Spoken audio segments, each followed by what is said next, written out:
बिस्मिल्लाहिर्रहमानिर्रहीम। मेरा नाम है मोहम्मद अवैस और आप देख रहे हैं real estate with Awais. Welcome back to students. हमारा free course real estate basics, आज हमारी क्लास नंबर 9 है। अगर आपने प्रीवियस क्लासेस वॉच नहीं की तो मेरे यूट्यूब चैनल पे जाएं, प्लेलिस्ट होगी रियल एस्टेट बेसिक्स के नाम से। पहले पिछली क्लासेस वॉच कर लें तो आज की क्लास का आपको ज़्यादा मज़ा आएगा। आज की क्लास हमारी क्लास नंबर 9 है। मेन टॉपिक है value drivers in real estate, यानी कि रियल एस्टेट जो है वो है तो ज़मीन ही ना, लेकिन हर ज़मीन की वैल्यू डिफरेंट है। किन किन बुनियादों पे जो है वो उसकी वैल्यू डिफरेंट होती है, वो सारी चीज़ें आज हम आपको सिखाने वाले हैं। अल्लाह का नाम लेके स्टार्ट करते हैं। किन लोगों को आज की क्लास वॉच करनी चाहिए? जो न्यू इन्वेस्टर्स हैं, बायर्स हैं, जो कंफ्यूज रहते हैं कि भाई प्राइस किसी जगह कम है, किसी जगह ज़्यादा है, क्या वजह है। ओवरसीज़ पाकिस्तानी हैं जिन्होंने बाहर से इन्वेस्ट करना है पाकिस्तान में, रियल एस्टेट के एजेंट्स हैं जो कि एक्सप्लेनिंग जो अपने क्लाइंटों को एक्सप्लेन ही करते रह जाते हैं कि यार ये प्रॉपर्टी दूसरी जगह से महंगी क्यों है और वो प्रॉपर्टी इससे सस्ती क्यों है। या बिल्डर्स हैं जो कि प्लान कर रहे हैं न्यू न्यू प्रोजेक्ट्स बनाने के लिए। नंबर वन वैल्यू ड्राइवर है लोकेशन। सबसे अहम चीज़ है प्रॉपर्टी में, रियल एस्टेट में लोकेशन। आपकी जो लोकेशन है मोस्ट इंपॉर्टेंट चीज़ है। सारी की सारी प्रॉपर्टी की वैल्यू है ही लोकेशन में। जाहिर सी बात है, अगर आप कोई शॉपिंग मॉल या कोई दुकान फॉर एग्जांपल बना रहे हो, एक दो जगह हैं। एक ऐसी जगह है जहाँ पर डेली हज़ारों लाखों कस्टमर्स आते हैं और एक जगह है जहाँ पर 100 भी नहीं आते। तो दोनों में से जो है वो जहाँ पर हज़ारों लाखों कस्टमर डेली आते हैं वहाँ पर जो है ना वैल्यू, डिमांड, किराया बहुत ज़्यादा होगा। और जहाँ पर कोई आता ही नहीं वहाँ पर कुछ भी जो है वो उसकी वैल्यू नहीं होगी। तो ये चीज़ें आपने जो है वो लाजमी देखनी है। लोकेशन जो है ना वो सारा कुछ ही है प्रॉपर्टी में। लोकेशन के बगैर जो है वो कुछ भी नहीं है। सारी की सारी वैल्यू आपकी लोकेशन पे डिसाइड कर रही होती है। लोकेशन के बूस्टर्स कौन कौन से हैं, पहले वो भी आप देख लो। नंबर वन, मेन रोड के करीब या रिंग रोड के करीब अगर कोई प्रॉपर्टी हो उसकी वैल्यू ज़्यादा होगी। मार्केट के करीब प्रॉपर्टी हो, स्कूल के करीब हो, हॉस्पिटल के करीब हो तो भी उसकी वैल्यू ज़्यादा होगी। अगर एयरपोर्ट के करीब हो, यूनिवर्सिटीज़ के करीब हो, पार्क्स के करीब हो तो भी उसकी वैल्यू ज़्यादा होगी। मिसाल है, एक 5 मरला प्लॉट है जो सियालकोट एयरपोर्ट के करीब है और एक जो है ना वो प्लॉट है double the price of a plot 3 kilometre further away.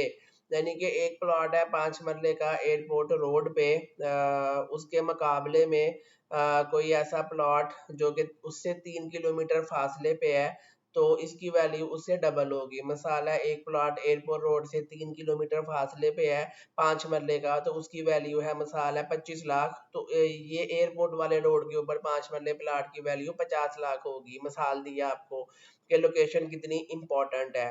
Location is equal to long term demand plus instant resale value. अच्छी लोकेशन होगी, प्रॉपर्टी फुली बिक जाएगी। जंगल में प्रॉपर्टी होगी, बेचना मुश्किल होगा। सेकंड वैल्यू आ जाती है अमेनिटीज, यानी सहूलियात से कीमत बढ़ती है। जितनी ज्यादा सहूलियात होंगी आपकी प्रॉपर्टी में उतनी ज्यादा उसकी जो है वो वैल्यू बढ़ेगी। Facilities increase comfort is equal to increase value, ये फार्मूला है। जितनी ज़्यादा आप सहूलियात देंगे, लोगों को आसानियाँ पैदा करेंगे, उतनी ज़्यादा उसकी वैल्यू बढ़ेगी। हाई वैल्यू अमेनिटीज़ कौन सी होती है? 24/7, यानी 24 घंटे इलेक्ट्रिसिटी वहाँ होनी चाहिए, गैस का कनेक्शन होना चाहिए, साफ पानी होना चाहिए, गेटेड कम्युनिटी होनी चाहिए जिसमें बाहर सिक्योरिटी भी हो, पार्क्स हो, मस्जिदें हो, कमर्शियल जोन्स हो, शॉपिंग प्लाजाज हो, मॉल्स हो, दुकानें हो, स्कूल्स हो, फाइबर इंटरनेट हो, सोलर ऑप्शंस हो। ये सारी चीज़ें जो है ना वो आपकी प्रॉपर्टी की एक अमेनिटी है जो कि बढ़ाती है आपकी प्रॉपर्टी की वैल्यू। तो इन चीज़ों में से जितनी ज़्यादा चीज़ें होंगी आपकी प्रॉपर्टी में उतनी ज़्यादा आपकी वैल्यू बनेगी। मिसाल के तौर पे city housing Sialkot versus un unplanned society, price difference in lakhs.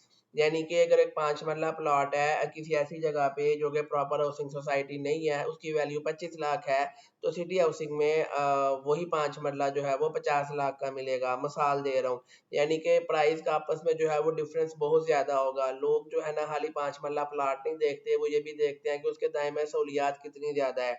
तो हाउसिंग सोसाइटीज में लोग इसलिए मूव करते हैं कि वो साफ़ सुथरा माहौल होता है, सहूलियात ज़्यादा होती हैं। इन चीज़ों से प्रॉपर्टी की वैल्यू बढ़ती है। नेक्स्ट देखते हैं लीगल स्टेटस, कानूनी हैसियत। जो वेरीफाइड डॉक्यूमेंट्स होते हैं वो हमेशा जो है वो वैल्यू को बढ़ाते हैं। इंपॉर्टेंट लीगल चेक्स जो आप कर सकते हो कि is it registered with government, कि ये जो प्लॉट है प्रॉपर्टी है ये गवर्नमेंट के अदारे से वेरीफाइड है कि नहीं, रजिस्टर्ड है कि नहीं, इसके पास एनओसी है कि नहीं अथॉरिटी बिल्ड करने का, एलडीए सीडीए टीएमएस से इन्होंने एनओसी लिया हुआ है कि नहीं, ये फर्द रजिस्ट्री या इंतकाल अवेलेबल इसमें है कि नहीं। ये सारी चीज़ें जो है वो अगर अवेलेबल होंगी तो आपकी प्रॉपर्टी का जो लीगल एक वैल्यू है वो गुड होती है, और इजीली जो है ना वो आप उसको उसकी वैल्यू वक्त के साथ साथ बढ़ती जाएगी और आप उसे बाय कर सकते हो। इलीगल या डिस्प्यूट प्रॉपर्टीज हमेशा आपको सस्ती मिलेगी और बहुत ज़्यादा रिस्की होती है, वो आपने नहीं लेनी। मिसाल के तौर में एक प्लॉट है जिसकी रजिस्ट्री सीडीए सेक्टर से हुई हुई है, ठीक है, उसकी प्राइस डबल होगी एज कम्पेयर टू कोई ऐसी प्रॉपर्टी जो कि या ऐसा प्लॉट जो कि अनरजिस्टर्ड है या अनअप्रूव्ड है सोसाइटी से। हमेशा आपने रजिस्टर्ड प्रॉपर्टी लेनी है, जो मर्जी हो जाए। नेक्स्ट देखते हैं डिमांड। डिमांड का मतलब होता है मांग का होना। Demand is equal to rising prices, यानी कि किस जगह पे किस चीज की कितनी डिमांड है। अगर किसी जगह पे प्रॉपर्टी की डिमांड ज्यादा है वहां पर प्राइस ज्यादा होगी, किसी जगह पे डिमांड कम है वहां प्राइस कम होगी। डिमांड जो है वो इन फैक्टर से जो है वो मापी जाती है। नंबर वन, अर्बन एक्सपेंशन, शहर जो है वो बड़े होते जाते हैं तो शहर के करीब जो गांव लगता है उसकी वैल्यू बढ़ जाती है प्रॉपर्टी की। जॉब माइग्रेशन टू सिटी, जाहिर है कि लोग गांव एरिया से शहरों में जॉब के लिए जो है वो आना शुरू हो जाते हैं तो भी जो है वो वैल्यू बढ़ जाती है। ओवरसीज पाकिस्तानी पाकिस्तान वापस आते हैं उससे भी प्रॉपर्टी की डिमांड बढ़ती है। Local infrastructure, ring road, airport, CPEC, motorway जैसी चीजें बने तो भी जो है वो डिमांड में इजाफा होता है। मिसाल के तौर पे ग्वादर या समरियाल में कोई अगर प्लॉट है जो कि एयरपोर्ट या सी पैक के प्रोजेक्ट्स के बाद अनाउंस हुआ है, उसके बाद उसके दाएं बाएं के जो प्लॉट्स होंगे जाहिर सी बात है उसकी डिमांड एक बढ़ जाएगी। नेक्स्ट आ जाता है जोनिंग परमिशंस, मंजूरी के कवायद। जोनिंग जो है ना वो कंट्रोल करती है कि लैंड को कैसे इस्तेमाल किया जा सकता है। अगर कोई प्रॉपर्टी जो है वो जोन्ड है कमर्शियल यूज के लिए तो उसकी वैल्यू ऑटोमेटिकली जो है वो ज़्यादा बढ़ेगी।